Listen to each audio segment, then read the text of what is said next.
Cristo Jesús, te agradezco todos los medios que tienes, Señor, para hacernos que esta palabra quede así grabada en nuestra vida. Amén.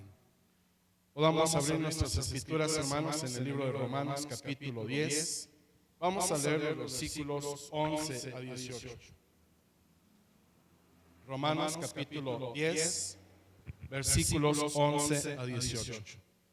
Hermana Estela, voy a pedir que cierre un poco la puerta para que no nos dé tanto brillo aquí, por favor. Más, por favor. Romanos capítulo 10, versículos 11 a 18.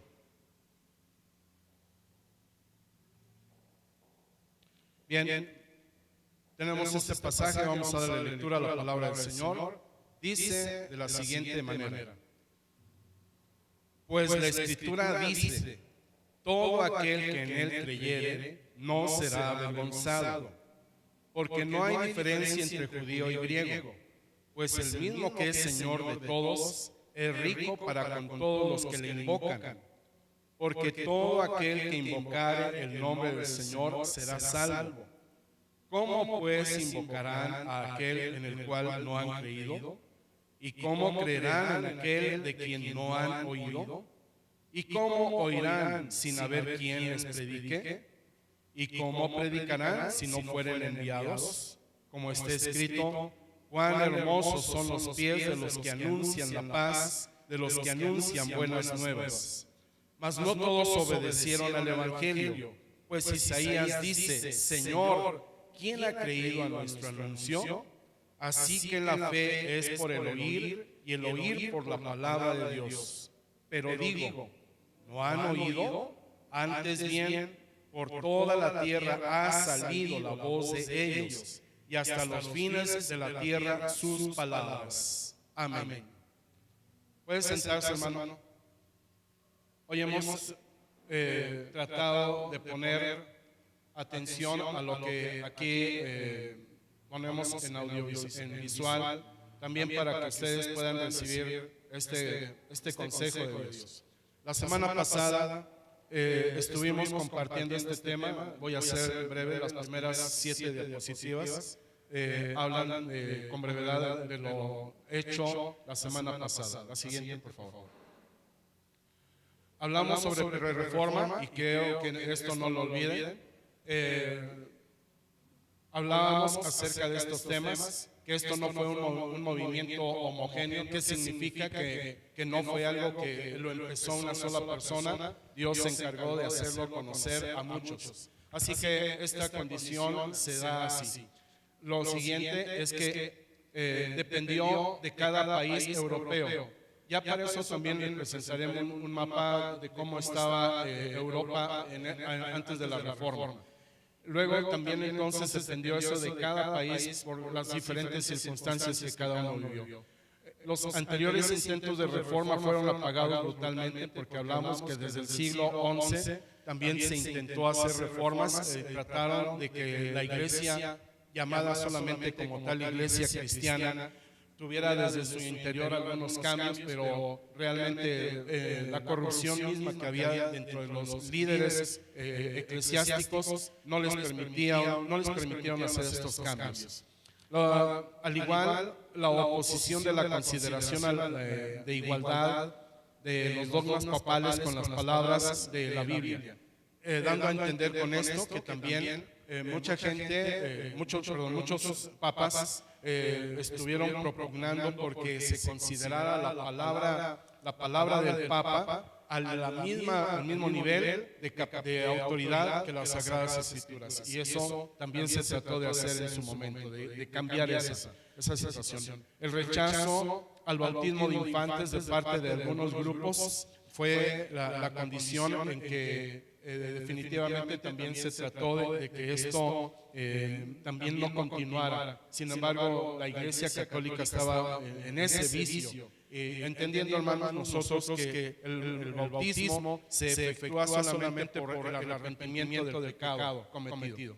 Lo siguiente es que hubo la Iglesia Católica, los líderes estaban hablando acerca de lo que era el purgatorio, palabras las cuales en la Escritura no está, y que reconocemos que definitivamente, como dice la Escritura, queda solamente el hombre una vez que muere a la espera directamente del juicio. No hay un lugar de espera como tal para ir a purgar condenas o cosas por el estilo.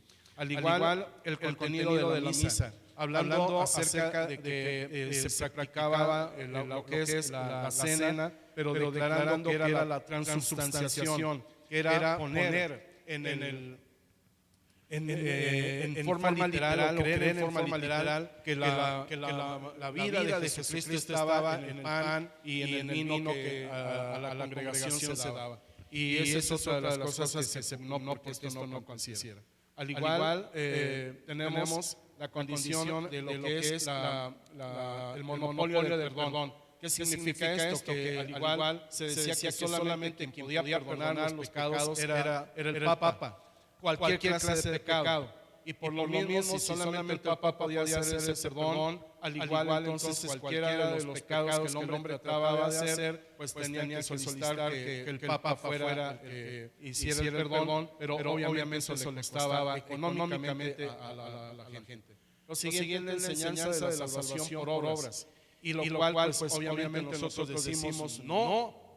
Definitivamente no. Estamos leyendo por eso el pasaje de Romanos 10, en donde estamos hablando acerca de que todo aquel que invoca el nombre del Señor será salvo. Y al igual, Romanos 1:17, hablamos acerca de que el justo por la fe vivirá. Así que es importante que esto sea reconocido. Al igual, vino junto con ello lo que es la venta de la indulgencia, que es propiamente el sacar al hombre pecador del estado del purgatorio, perdonándole todo pecado y llevándolo directo al cielo. Lo siguiente que encontramos aquí es el uso del dinero por indulgencias, primero para la construcción de capillas. Y con ello, pues obviamente como parte de lo que era la Iglesia Católica, para poder encontrar fondos para construir todo tipo de edificaciones para hacer culto, pues era a través de la venta de indulgencias. No estaría mal. No estaría mal si lo hiciera, hermanos. ¿Qué les parece? Cualquiera de ustedes que necesite que le perdonen sus pecados, pues un billete, ¿no? Y a ver si ahora sí hacemos una capilla que dijéramos digna de nosotros. ¿Sí? ¿Sí estaría bien, hermanos? ¿Me apoyan? Bueno, eso. Para eso es esto. Siguiente. La reventa de indulgencias a precios elevadísimos. Esto significa que al igual, así como en los estadios en este tiempo, los mejores eventos, hay revendedores.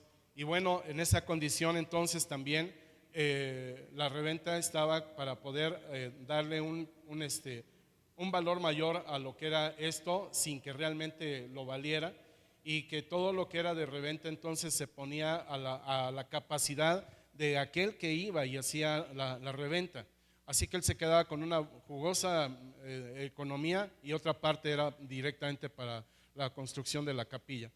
Al igual, el poder eclesiástico se hizo superior o igual al poder civil, de donde surgen los feudos o la región feudal o el poder feudal en la época de la Edad Media, y todo eso definitivamente Dios no nos llamó como pastores, como líderes espirituales, a tener posesiones materiales en excesiva condición y solamente para poder engrandecer una autoridad sobre la población.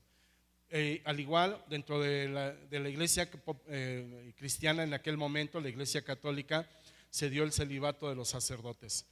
Esto obviamente era debido a lo que dijimos, para que los hijos no estuvieran demandando las herencias de los padres, y por ello es que se estuvo buscando que hubieran sacerdotes célibes o que no tuvieran hijos. La siguiente, por favor.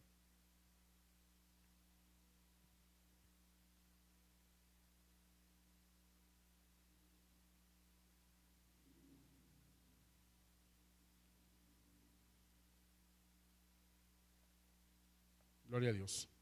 Entre tanto que se pasa, quiero decirles, les invito a que si quieren tomen fotografía, no se vayan para eso pueden utilizar sus celulares. En el Renacimiento entonces es uno de los actos los cuales sirvió para entonces estar rompiendo con todo lo que ya se había establecido de solamente todo dirigido hacia Dios, y empieza el Renacimiento a hablar acerca de volver su mirada ahora hacia el hombre. En forma general hablamos en esta condición, y esta situación se nota en todas las áreas de actividad del hombre. Por ello, este es un movimiento cultural y artístico que surgió en Italia entre los siglos XIV al XVI y se extendió por toda Europa. Ponga por favor atención que esto surge en Italia, y que recuerde que también era en Italia donde estaba Roma, donde estaba la capital de todo el imperio católico. Así que de ahí mismo surge también esta condición de lo que es el Renacimiento. Al igual, la palabra Renacimiento se compone, como está diciéndose aquí, con el prefijo latino re, que significa reiteración, y el verbo naci, que expresa nacer, y por lo tanto significa literalmente volver a nacer. Esto, hermanos, entonces, renacimiento es volver a surgir la condición de la humanidad y a la atención o la atracción de todas las acciones que el hombre tiene. Y por ello podemos decir quién impulsó, aunque no se distingue en medio de todo esto que haya habido uno solo, pero sí podemos que hay un ente maligno y perverso que hizo que se quitara la atención de Dios y se centrara nuevamente en el hombre. Por favor, la siguiente. El Renacimiento entonces se oponía a los valores de la Edad Media, el periodo caracterizado por la consolidación de una cultura teocéntrica y anti-individualista. El Renacimiento ayudó también, de todos modos, al desenvolvimiento del comercio en el Mediterráneo. Por favor, considere esto: el comercio no es malo si es que consideramos la línea correcta propia de utilizar esto, pero acuérdense que dice el libro de Apocalipsis en sus últimos capítulos 16, 17, 18, habla de la caída de la Gran Babilonia. Y propiamente, ¿qué se habla de la Babilonia? El problema del comercio. Y si ustedes comparan esta situación, el Renacimiento fortalece el comercio. Ya hablaremos de esto, también hay otra imagen geográfica de esta condición, de cómo era el comercio. Y aquí se distingue que el Renacimiento hizo que resurgiera con fuerza lo que era la condición de comercio, y por lo mismo la potencia económica de cada lugar. La siguiente, por favor. Tenemos que dentro de las características de prerreforma está el antropocentrismo, que significa volver a ponerle atención a la acción que el hombre tiene, la secularización de la sociedad, hacerlos a los hombres entonces más necesitados de cultura que de Dios, que es parte de lo que propugnaba, la valoración de la antigüedad clásica, de todos los escritos de la antigüedad. Y aquí la semana pasada les compartía la situación de que dentro del Imperio Romano, y parte de Europa, la gente empezó otra vuelta a buscar a los escritores clásicos griegos, porque esto quedó desde el Antiguo Testamento, desde antes de Cristo. Sin embargo, no solamente esta parte de los pobladores europeos hicieron esto. El Imperio Otomano, voy a hablar de ese más adelante también hacen esto de empezar a buscar a los escritores antiguos y traducirlos al árabe, todo su conocimiento, y van a oír todo esto, que es algo más interesante también. Viene la aparición de la idea del gentil hombre, el hecho de decir los valores y cualidades que los hombres tienen. Por lo mismo surge el raciocismo y el cientifismo. El raciocismo significa que todo queriendo explicar por medio del uso de la razón, lo cual en su momento también encontramos hasta nuestros días esta problemática. Y por lo mismo surge con mucho más interés, auge, lo que es el individualismo. La siguiente, por favor. De donde tenemos entonces un humanismo antropocéntrico. El humanismo entonces es un movimiento intelectual, filosófico y cultural. Fíjense que se relacionan estas tres cosas: movimiento intelectual, filosófico y cultural. Significa que el hombre empezó a decir: vamos a poner toda atención en toda forma y todo ser en lo que el hombre quiere hacer y cómo lo está haciendo. Bien, se había nacido en la Edad Media, pero para entonces se concebía como un humanismo teocéntrico. ¿Qué significa esto? Que realmente la idea estaba desde lo que era la Edad Media. Sin embargo, ahí solamente se ponía toda la atención en Dios, pero con el Renacimiento toda la atención se puso en el hombre. Adelante. Sus características, como hemos estado diciendo, fue en la pintura, en la escultura, en la arquitectura, en la literatura, en los dramas. Adelante, la siguiente. Y de ahí encontramos algo que eso fue lo que tocamos la semana pasada.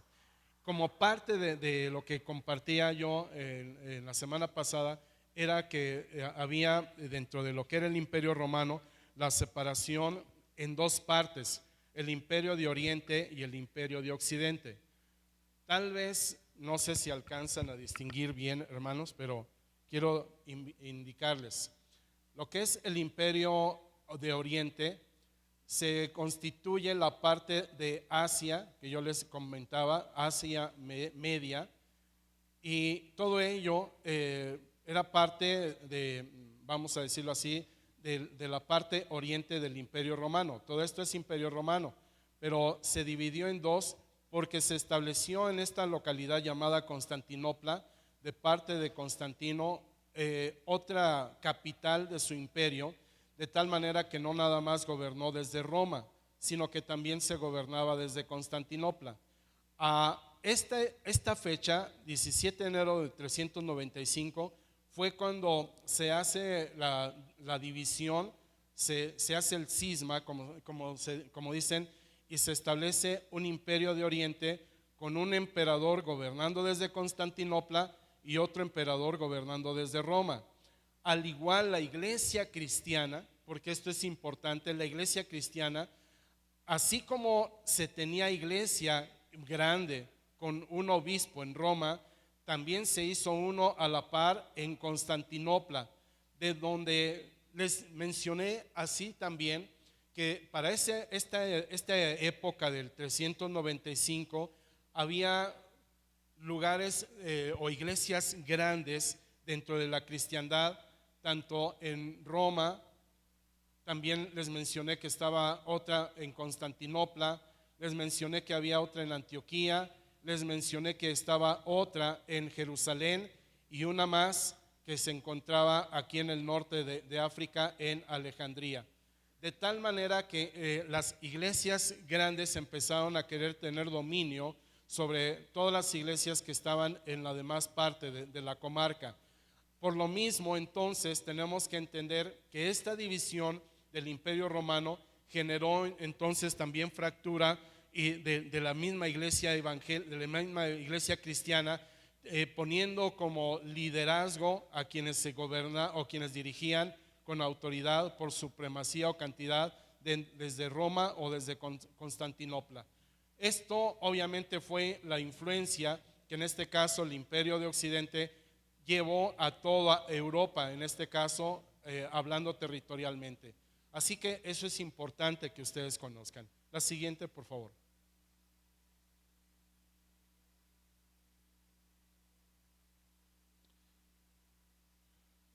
Oh, lástima. No se alcanza a ver los detalles de lo que fue propiamente la parte de la región como tal. Eso no lo consideré, perdonen. Bien. Miren, ¿qué estamos queriendo decir aquí con esto? La ruta comercial de la seda y las especias en la Edad Media, siglo XI. Realmente este comercio se estuvo dando desde lo que era, aquí se menciona la India, pero también esto viniendo de lo que es China y la parte de Indochina. Este comercio se daba a lo que era pasando por la India y subía por la ruta terrestre, pasando por Bagdad en Arabia, y por el otro lado entrando por mar hacia lo que es el Golfo Pérsico y aún por el cruce del Mar Rojo, entrando a lo que es la zona del mar Mediterráneo y dirigiéndose por lo mismo entonces a toda la zona europea. Esta ruta comercial es demasiado importante que se conozca porque, como estamos mencionando, lo que son la parte de la seda y las especias, sí, con la parte de comida, especias, a esto se refiere, el comino, clavo, ajo, pimienta, todo ese tipo de especias era demasiado consumido en Europa. Hasta la fecha, las especias es una parte muy importante de lo que es la comida europea. De tal manera que estas especias Europa no la tenía y toda lo traían desde esta región de China y de Asia en general. Por lo mismo, entonces, tenemos la condición de que cuando se da la problemática de la división del imperio y posterior, esta siguiente, por favor, vamos a buscar otra imagen. Ok, ya está ya. Bueno, aquí se alcanza a ver, hermanos, la parte de lo que estaba queriendo comentar de imágenes viniendo desde China. El comercio pasaba por la India, sube por Bagdad, como estoy diciendo, vía terrestre, la otra por lo que es el Mar Rojo, y la parte de África aún también enviando comercio hacia Europa. Esa parte, como ustedes ven, pasan por Alejandría, va a Venecia, Génova, que son partes de Italia, la parte europea, y llegar a todo lo demás de Francia, Inglaterra, Alemania, Portugal, Suiza, Suecia, etcétera. Bien, la siguiente, por favor. Tenemos aquí una problemática, lo que es el islamismo, porque esto se une también. Tenemos aquí el detalle de cuándo surge el islamismo. Tenemos la fecha del año 635 con lo que fue el trabajo de Mahoma, y si para poder relacionar esto con lo que es la condición de problemáticas de lo que es el Evangelio, yo quiero decir de esta manera: el imperio, como estoy comentando, el imperio tiene una división, el imperio oriental y el imperio occidental. Si quieres ir con el cursor ahí señalando, y quienes quieran o acá verlo, tenemos la siguiente situación, que lo que fue el imperio occidental al tomar prominencia en toda la parte europea, el evangelio o la cristiandad tenía toda la fuerza en esta zona europea, y se habían concentrado de tal manera ahí que dejaron a sus propias fuerzas trabajar a todo lo que fue el imperio oriental, de tal manera que para el año 635, que es cuando surge Mahoma en lo que es aquí la península arábiga, tenemos la problemática que él con todas sus ideologías empieza a conquistar un territorio que es muy importante. Por favor, quisiera que con su cursor me pudieran señalar lo que es la península de Sinaí. Esta.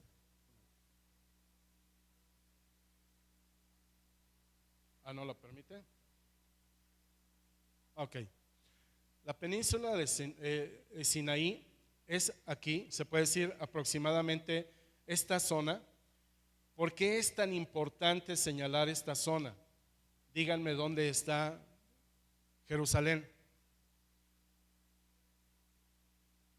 ¿Dónde está Israel?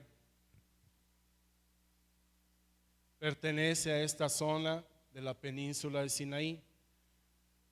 Si esta zona fue la que conquista en el año 635 el islamismo, el problema está entonces de que todo lo que era la fe cristiana como tal, que profesaba el Imperio Romano, esta zona que ahora conquista el islamismo pierde toda su fuerza en esa zona, la cristiandad, y empieza propiamente si es la zona donde está Jerusalén y que es donde tiene la Tierra Santa, considerada la Tierra Santa, y al haber sido conquistada por el islamismo, entonces quitan toda la adoración que se daba en este lugar a Dios, y empieza a darse solamente la adoración, pero por la zona, por la influencia, la religión maometana o venida desde Mahoma, con toda su influencia, con toda su capacidad.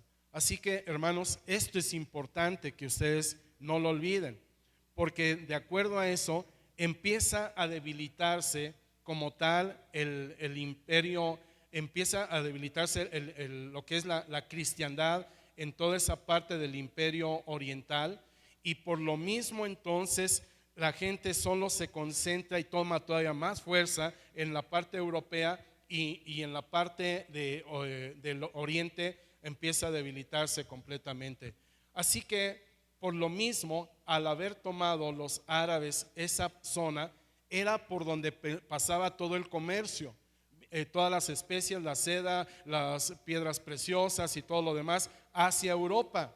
Y al haberse perdido esta zona por causa de una diferente religión, viene la problemática que entonces empieza a decir el europeo: y entonces ahora ¿por dónde vamos a ser sustentados comercialmente? ¿Por dónde le iba a llegar si esta zona ahora ya estaba invadida por otro grupo religioso? Fue por ello la necesidad, la siguiente por favor.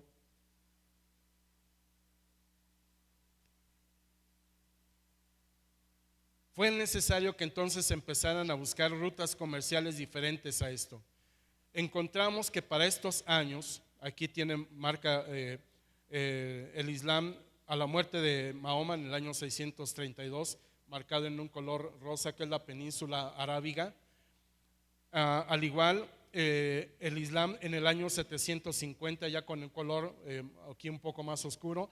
Si ustedes se pueden dar en apenas 120 años cómo el Islam abarcó una cantidad tan enorme de territorio, que redujo a lo que era el imperio oriental y el occidental a una parte tan pequeña con respecto a lo que antes realmente era. Así que por ello el imperio, el islamismo como tal, empieza a abarcar ahora desde zonas como era la India, pasando por Persia, Irán, y tomando parte de lo que es la parte de la península del Sinaí, toda la zona de norte de África, y llegando por lo que es el estrecho de Gibraltar, que está marcado por ahí con el nombre de Ceuta y Tánger, suben hacia lo que es Europa, España, conquistan Portugal, Francia, parte de Francia, en todo ese territorio. Así que el imperio, lo que es realmente el imperio occidental, solo queda ya en una zona muy, muy reducida, y al igual el imperio oriental, solo ahora como imperio bizantino, también queda mucho más reducido. La siguiente.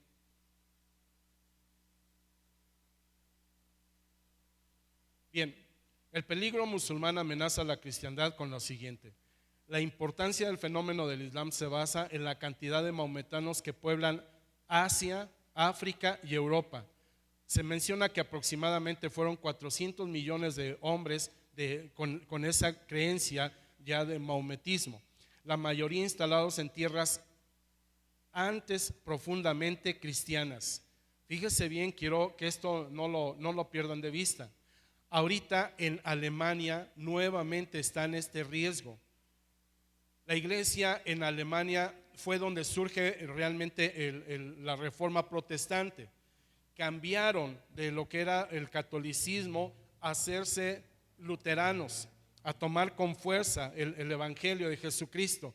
Pero en este tiempo, Angela Merkel, le ha dado completamente toda la validez de entrada a todos los que han salido de la zona de guerra en Asia. Les está dando total apertura, pero están entrando cientos de musulmanes. Y se menciona que a causa de que en este tiempo los alemanes ya no quieren tener hijos, la cantidad de hijos alemanes está reduciéndose grandísimamente. Entonces por eso admitieron a tanta gente venida con otra religión, y este mismo problema lo va a tener Alemania en nuestros días. De tal manera que entonces, instalados en tierras antes profundamente cristianas, ahora se estaban convirtiendo precisamente al maometismo. España estuvo en poder de los árabes desde el siglo VIII hasta el XV. Escuche, estuvo en España desde el siglo VIII hasta el XV. Cuando, les pregunto, ¿cuándo fue el viaje de Cristóbal Colón a América?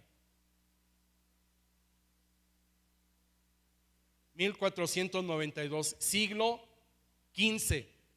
Siglo XV.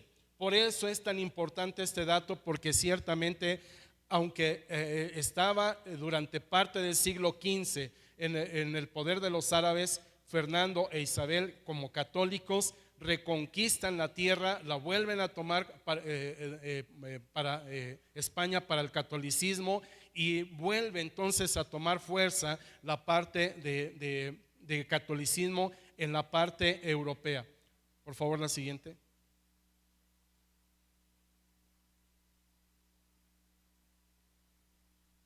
Tenemos entonces, por lo mismo que en este siglo XV y siglo XIV, que a causa del maometismo en la región donde era el tráfico, propiamente tenemos entonces la situación de que se buscan nuevas rutas. Nuevamente tengo el problema. Empezaron la necesidad de la navegación en buscar nuevas rutas. Un detalle, hermanos, que yo quiero darles a conocer, que es importante. ¿Cuál era la creencia, por favor, en la Edad Media? ¿Cuál era la creencia de cómo estaba la tierra, cómo era formada la tierra? Plana. Recuerde que en la Edad Media decían, la tierra es plana. ¿Qué dice la Biblia? ¿Cómo es la tierra?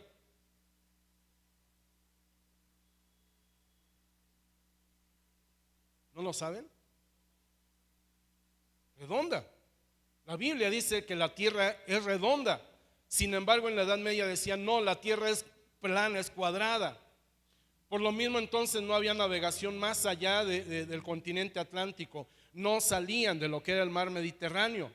Y a causa entonces de la necesidad de tener que buscar nuevas rutas comerciales, es que se dan a la tarea entonces de volver a salir de Europa. Y por eso lo que empezó nuevamente a hacerse de viajes, de buscar nuevas rutas, nuevamente ya con el poder que tenía España, empieza a salir la gente a navegación ahora por el lado del océano Atlántico. Y por eso encontramos Islas Canarias, Islas de Cabo Verde, y ahora estas dirigidas a lo que es el continente americano. Hermanos, esto por favor no es la única ruta. Empezó también en la siguiente diapositiva, por favor. Se tuvieron las rutas dándole toda la vuelta a lo que fue África. Bien, eso lo vamos a ver en otra diapositiva. En esta encontramos ya para este siglo XV lo que estamos comentando, cómo fue la división en países de Europa. Si ustedes me preguntan, hermano, ¿por qué tanta condición de Europa? ¿Por qué no hablan de África? ¿Por qué no se habla de Asia o de América? Exactamente es eso. La cristiandad se había concretado solamente estar pensando que existía Europa y parte de Asia. No creían que hubiera otros lugares. Y por lo tanto la cristiandad se detuvo en esos lugares diciendo, con que estemos aquí bien contentitos todos nosotros es suficiente. Y entonces el plan de Dios, hermanos, es aquí donde tenemos que entender. El plan de Dios fue decir, ya se contaminaron como tal la cristiandad en toda esta zona, ya se contaminó y empezaron a divagar en corazones, en pensamientos, y por lo mismo ya volvió a la idolatría, ya volvió a estar pensando en su iniquidad, en su error, y por eso regresaron al humanismo, hermanos, porque ciertamente perdieron de vista todos los líderes religiosos juntamente con la población cuál era el propósito para el cual Dios les había dado a conocer el evangelio. ¿Qué dijo nuestro Señor Jesucristo? ¿Hasta dónde tenían que ir y predicar el evangelio? A todas las naciones del mundo. El pueblo cristiano creía que todo eso era todo el mundo. Y es ahí donde Dios entonces empieza a mover tantas situaciones que por eso hasta nuestros días, hermanos, Dios trabaja tales circunstancias que no está en nuestra capacidad reconocer todo lo que Dios tiene que hacer para que se cumplan sus planes. Somos nosotros humanos tan ciegos espiritualmente que no entendemos y creemos que hay despropósito en Dios cuando nos quita de nuestra comodidad. Bien, la siguiente, por favor. Encontramos las rutas que empezaron de navegación, y por ello comentaba la parte de haberle dado la vuelta a África para buscar rutas comerciales. Y aquí propiamente se tiene que si la encontraron, por favor, eso es un trabajo que en casa pudieran bien pedirle a los hijos que sus libros de historia los saquen y les presenten con más detenimiento, si es que tienen un poco de interés sobre esto. Saliendo desde España y Portugal, empiezan a hacer los viajes alrededor de África y llegan finalmente a lo que son las Filipinas y parte de China. Al igual se tienen las rutas comerciales hacia lo que es América y encuentran pues obviamente Cuba, Puerto Rico y ya lo que fue América Central, México y toda América del Sur.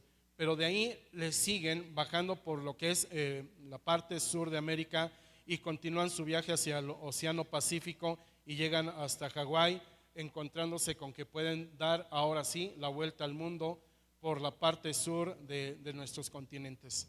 Así que encontraron la ruta, pero junto con esto, tan importante es que ustedes sepan que encontraron la ruta y que encontraron más tierra, porque junto con ello vino, surgido precisamente desde España,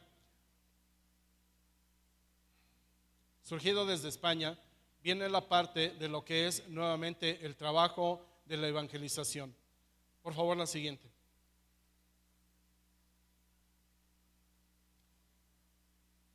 Para cuando España vuelve a tomar fuerza y logra todas sus conquistas, encontramos que tiene este potencial. Se alcanza a ver un poco España aquí, estas partes oscuras son todo lo que fue el imperio español, parte de Europa, tenemos parte del norte de Europa, al igual se tiene por favor acá en la parte de América, si quieren mostrármelo. Llamado desde aquí Virreinato de Nueva España, ven toda la parte de lo que es Estados Unidos, que es la península de Miami, lo que son las islas caribeñas, América Central, parte de América del Sur, y al igual estas otras partes que se ven un poquito verdes es la colonización que Portugal también establece en todo el costado de África y algunas de las islas y la zona que ellos también como tal en su potencial de navegación obtuvieron. ¿Por qué compartimos estas imágenes? Porque junto con lo que fue estas conquistas también llegó el catolicismo o llegó la evangelización. Nosotros no podemos olvidar eso, hermano. México llega juntamente con lo que fue la conquista de parte de Hernán Cortés, viene también la evangelización en el año 1520, 1521. Así que por ello es importante no solamente conocer una navegación, también entender que ciertamente hubo cristiandad que aunque haya sido deformada de parte de la Iglesia Católica, pero ciertamente el trabajo de evangelización a todo un mundo que era desconocido para Europa se empieza a dar. Por favor, la siguiente. entramos por lo mismo entonces al trabajo de Martín Lutero.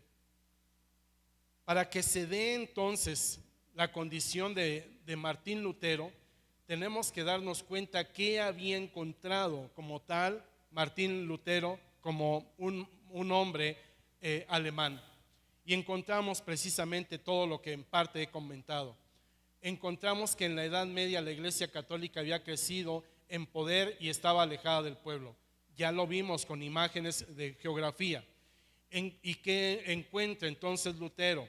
Se apoya Lutero de príncipes alemanes que negaban a someterse a la fiscalidad y tutela papal, por lo mismo de que como había crecido tanto el poder papal, les compartía de que ellos habían adquirido tal autoridad que decían: apáganos impuestos. Todos los gobernantes de cada país de Europa, como ya habíamos visto las imágenes de división, le pedían a cada uno de esos gobernantes que pagara un tributo al Papa. Eso se encontró Martín Lutero. Y junto con eso, bueno, mencionamos ahí parte de un dato biográfico. Martín Lutero era hijo de Margaret y Hans. Bien, estudiando Martín Lutero la palabra de Dios, la Biblia, se da cuenta que la práctica de la fe en esa época no era conforme a lo que en la Biblia se dice. Hermanos, por eso cuando el Martín Lutero lee Romanos, el libro de Romanos, por favor vayan conmigo.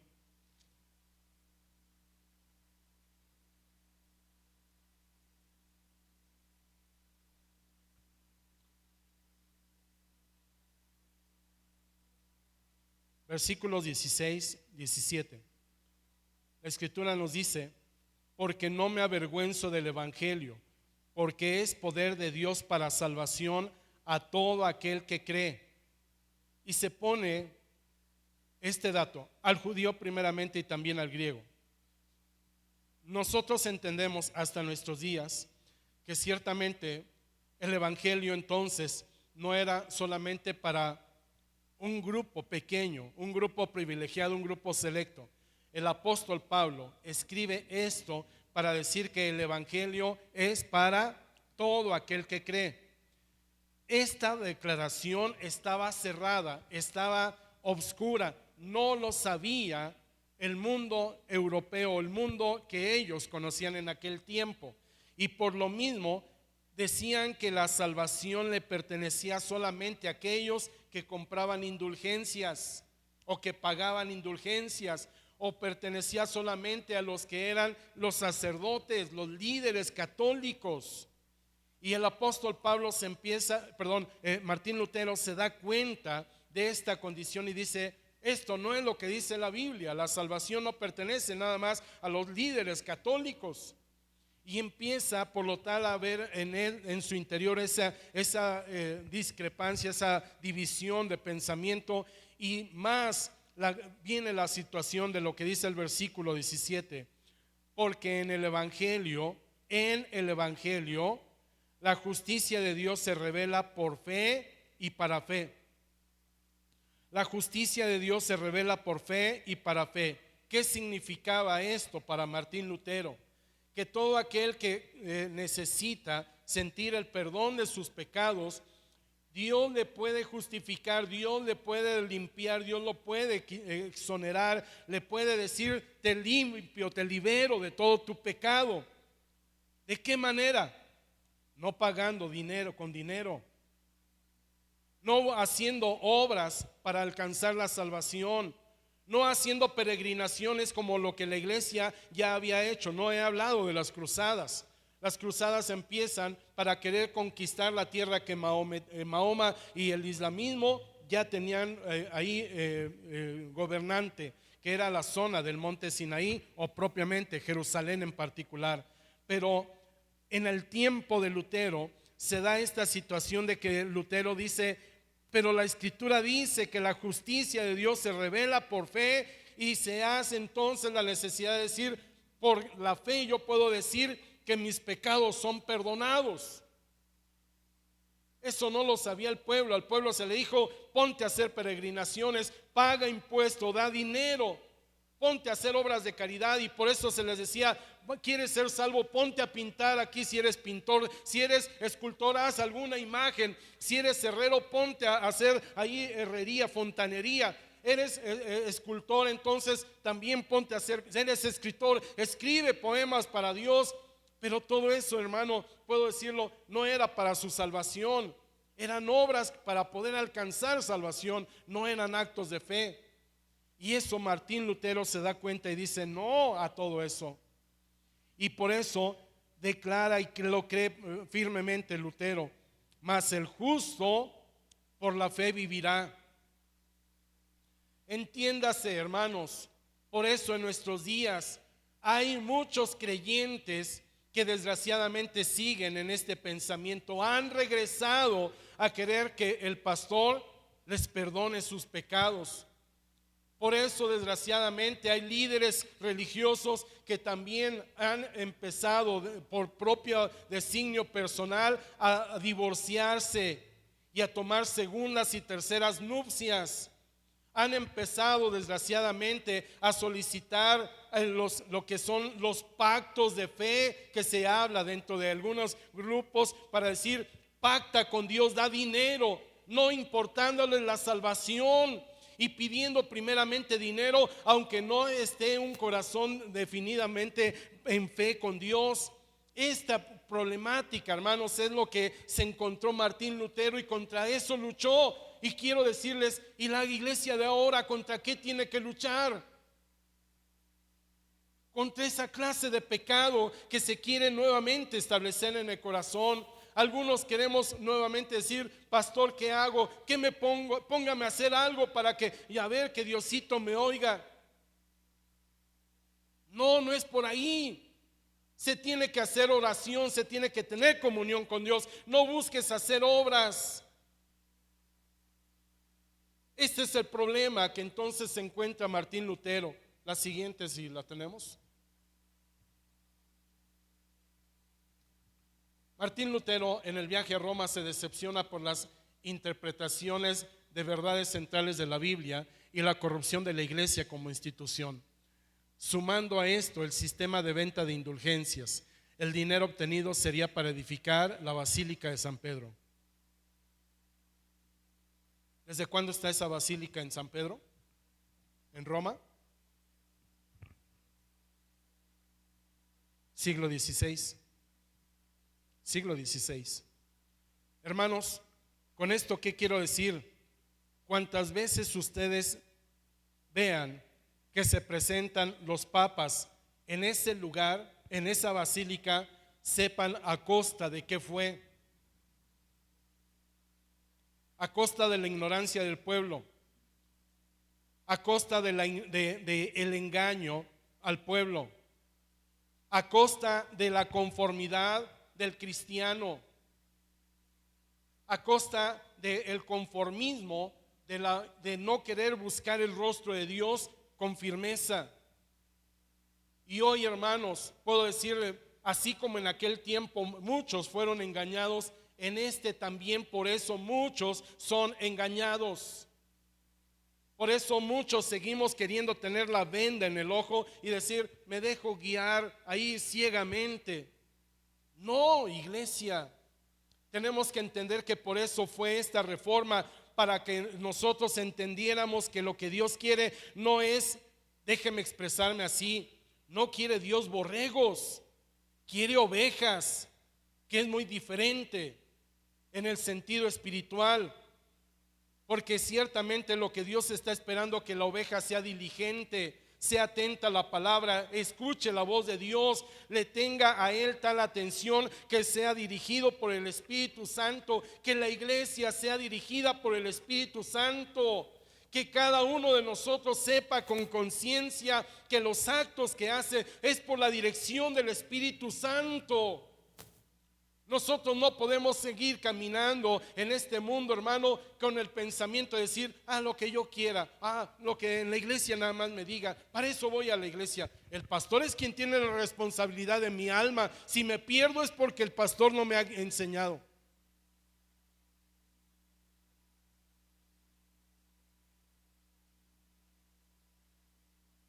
La reforma se da con la finalidad de que el mundo aprenda y tenga la relación con Dios, que el mundo en general conozca al Señor, y que en esta reforma entonces también se haga la necesidad de que cada uno tome el papel que le corresponde con respecto al trabajo espiritual que le toca hacer en gratitud por la salvación que Dios le ha ofrecido. Pero finalmente tiene la necesidad de ser salvo el hombre. ¿Cómo se logra la salvación? ¿Cómo se logra la salvación?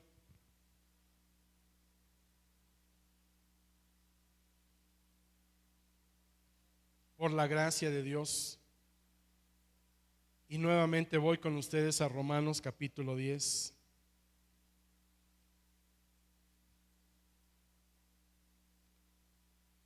Pues la Escritura dice: todo aquel que en él creyere no será avergonzado, porque no hay diferencia entre judío y griego, pues el mismo que es Señor de todos es rico para con los que le invocan, porque todo aquel que invocar el nombre del Señor será salvo.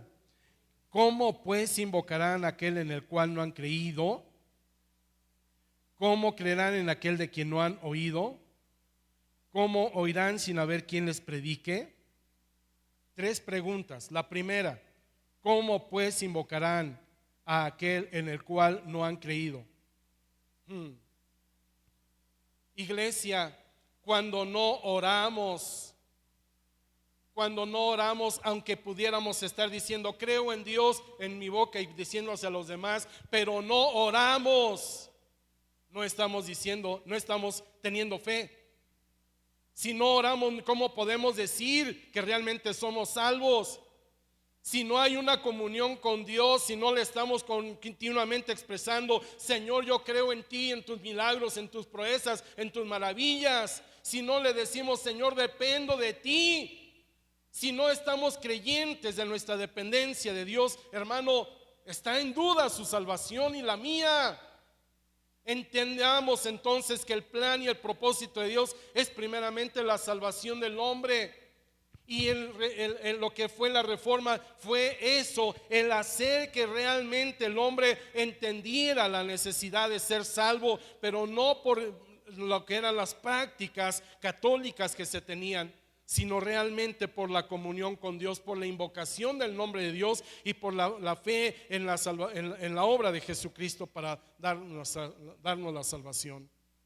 Mis amados, no se engañen, no nos engañemos.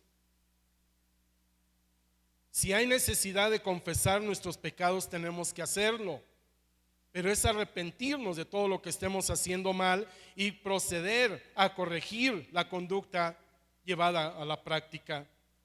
Sin esa corrección no hay salvación. Bendito sea el nombre de Dios. Nos quedamos en este día hasta esta instrucción. Esperamos en Dios que haya sido de edificación. Vamos a ponernos sobre nuestros pies. Vamos a glorificar el nombre de nuestro Dios.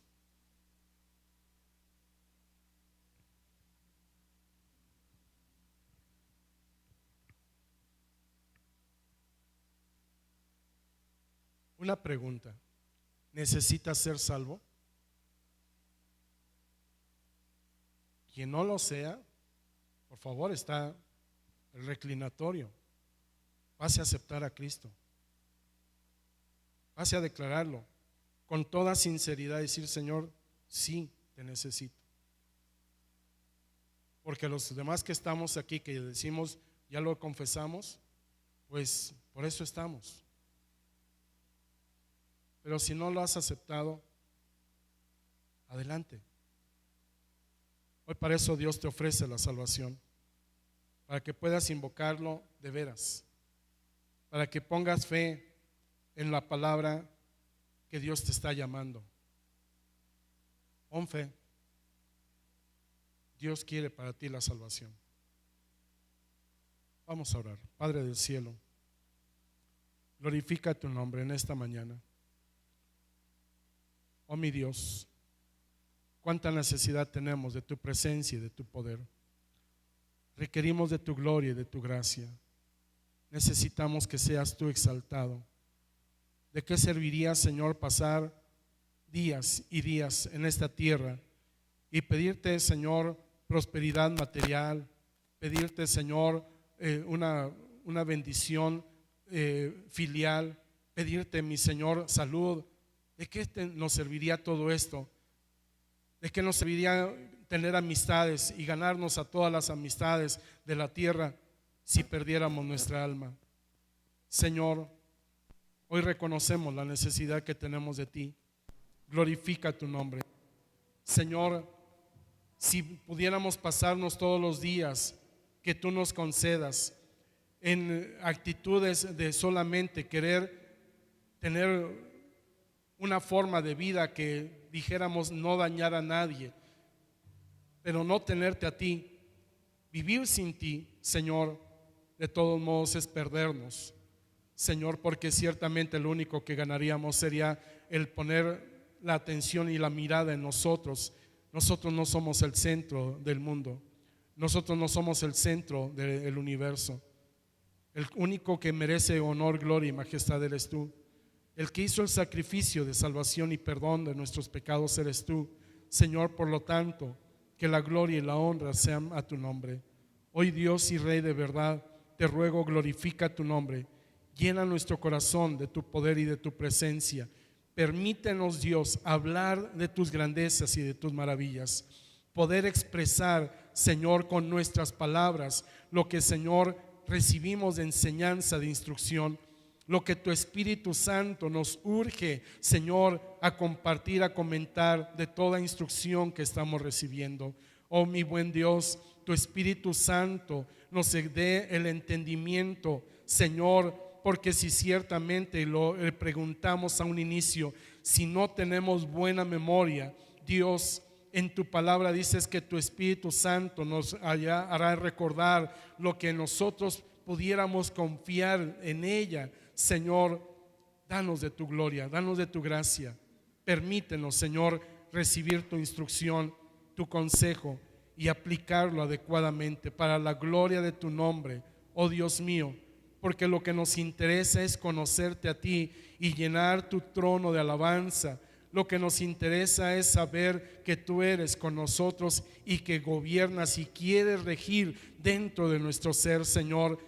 Basta ya la atención que le hemos puesto nosotros a nosotros mismos, Señor. Sea por lo tanto tu nombre glorificado, no lo que yo quiero, Señor, sino lo que tú deseas. Seas tú enaltecido para la gloria de tu majestad. Te rogamos, Señor, toma nuestro ser y nos abandonamos a tu dirección y consejo, porque, Señor, es mejor estar en ti que, oh Dios mío, estar en nosotros. Para la gloria de tu nombre lo pedimos, Dios.